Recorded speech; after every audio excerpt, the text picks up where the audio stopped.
Hello my sweet friends and welcome to DIY with Nadia. I have Simba with me today, and in today's video we are making a gorgeous wreath. Look at this sign that we're using, and we are doing the curly method. This is one of my favorites. I always say this. My first Deco Mesh wreath was a curly wreath, and I love using this method. Without further ado, let's get started.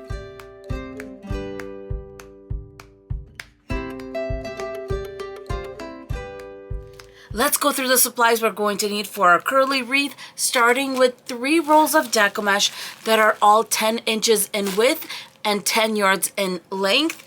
I don't know if you can tell, but I don't have a full roll of the red, so I'm going to use some leftover red. And I do have a full roll of the yellow, but I want to use up this yellow and green because it's kind of like an apple green, and I thought that would work really good with our wreath. This is a great way to use up your leftover Deco Mesh. A pack of pipe cleaners, a cute little sign for the center. This one is almost 8 inches. It's like 7 3/4. It's metal. It has little holes at the top and at the bottom, and I got it on Temu, link in the description box. For the sign, I'm going to be using some floral wire. For decor, I'm going to be using some of these green leaves I had on hand.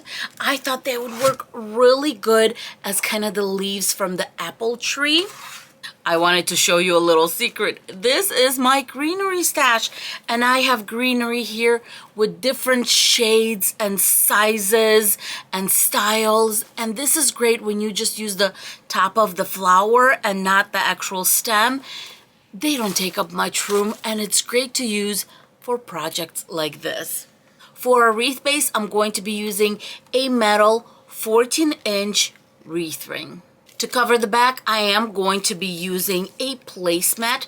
This one is 14.5 inches in diameter. Some other supplies we're going to need: some kind of a clamp or a clothespin, anything on hand. You need this to hold our bundles together as we're making them. Rotary cutter or a wood burning tool. I have been a big fan of wood burning tool when it comes to unique Deco Mesh that has some foiling in it, just to keep it together a little better. I'm going to first cut up my simple Deco Mesh, layer one on top of the other, and start cutting strips that are 10 by 10 inches. When you're done cutting everything up, you need 108 pieces. Get my rotary cutter ready, and off we go, cutting 10 by 10 little squares. And as always, I'm going to put these in the laundry basket next to me so they are nice and safe. Next, I'm going to grab my wood burning tool, and I'm going to cut any Deco Mesh that has foiling in it, decorative mesh like this. I always like to start by cutting off that rough edge, and I try to go in between 2 lines. When using a wood burning tool on Deco Mesh, definitely make sure you're in a ventilated area. I have a window that's right in front of my craft space, so that works as my ventilation, but you are cutting plastic and breathing that in. Let's even this Deco Mesh out. And now let's cut this. All my Deco Mesh is cut up. Now I'm going to grab my pipe cleaners and cut those in half. As always, I'm going to fold them in a little V, or this way a little V. It makes it easier to grab them as you're making your bundles. In each one of my bundles, I'm going to have 3 pieces of Deco Mesh. You can also make bundles of 4. I'm going to link a video of how I did a wreath like that in the description box below. For our wreath, we're going to be doing 3 curls per bundle, and I like to curl them about 1 inch in diameter. This is where our clamp comes in. It's just easier to hold as I'm rolling the rest of the curls. The next curl, I'm going to crisscross And it doesn't matter which color goes first. I like to interchange them as I'm working. So if the white one's on top in the next bundle, maybe I'll put the white one in the center. Just mix and match them. When you have three, mine kind of looks like a snowflake. Grabbing your pipe cleaner, you're going to put it right in the center. With one hand, I'm going to pull my bundle away.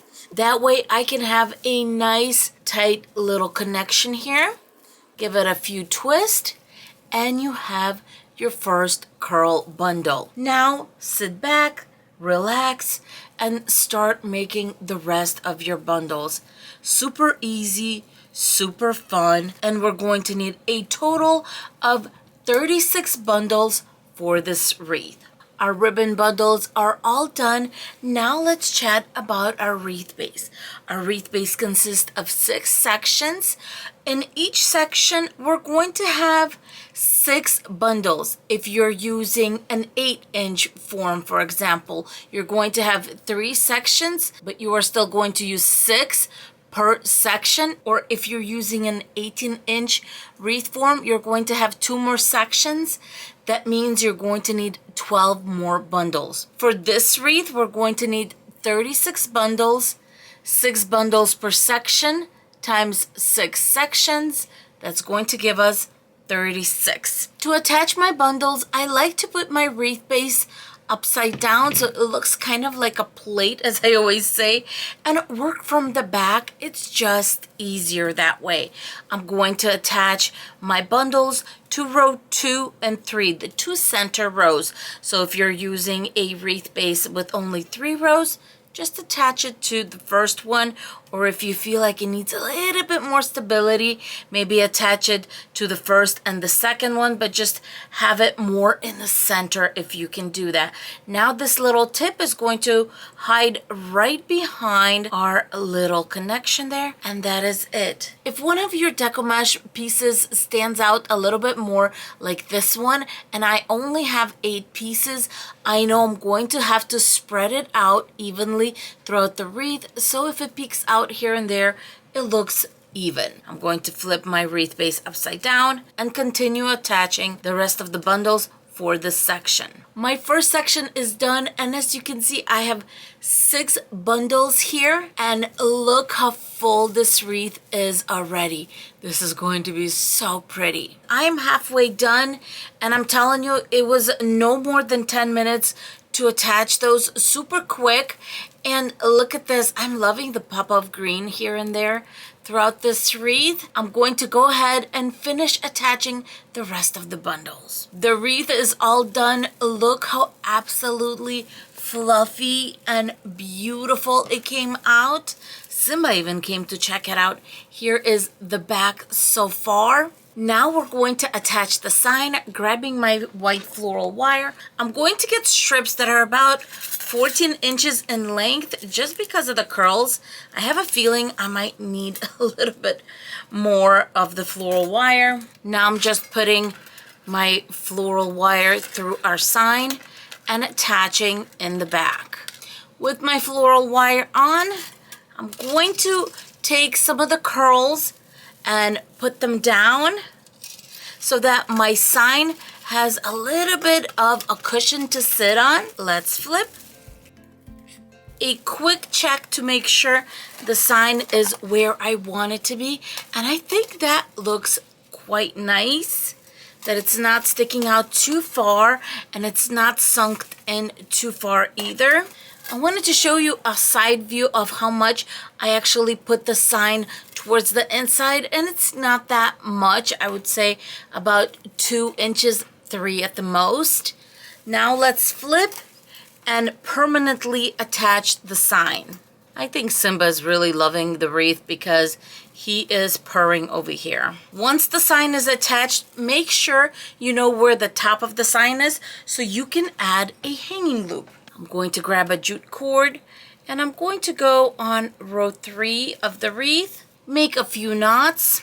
You don't want the loop to stick out too much above the wreath, so I do always make sure that it's a little bit lower. This is such a poofy wreath. You have plenty of room for that loop. And then I'm going to pull it out through the front of the wreath so that we can cover the back. Grabbing our placemat, and you can use a variety of things to cover the back, including felt, fabric, but this is just so much easier with the placemat. I'm going to take 3 zip ties, and I'm going to connect the wreath in 3 spots. Does not need to be too tight, but I do like to zip tie it, cut off the tail, and make sure to send the nub to the back. If you are selling this wreath, I recommend attaching maybe something that says made with love, homemade, or even your business card to the back of the wreath. And zip tie number 3.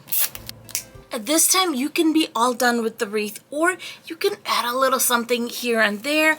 I like to use vase fillers a lot, or leaves, because both are very lightweight. When it comes to the leaves that I'll be using, I'm going to take them and take this plastic part off, and then I'm going to just divide the leaves, making sure that they are nice towards the bottom of the leaf, because just in case it shows, you know. My leaves are ready, and all I'm going to do is dab a little bit of hot glue in the back and attach them to our wreath. And I'm going to go all throughout the wreath. So fun, so easy. I think they're going to make a fun statement. Our wreath is done, and I'm loving the pop of green that's coming from all the leaves.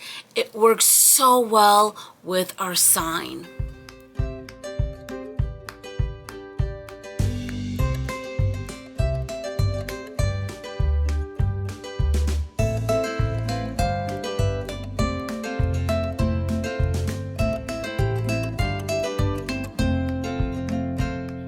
Simba, did you like the wreath? Give me 5 if you agree. Yay! Simba loved it. Did you? Let me know in the comments below. It was so much fun to do this wreath. I hope you enjoyed this wreath tutorial. For more wreath tutorials, don't forget to subscribe and hit the little bell button. And of course, we would love it if you gave us a thumbs up. With that said, thank you so much for being with us. And we will see you in our next video. Bye, everyone. Simba, say bye to everyone. Say bye. That didn't sound sincere, Simba. I don't know about that. Bye, guys. Mwah. Mwah. Give me 5.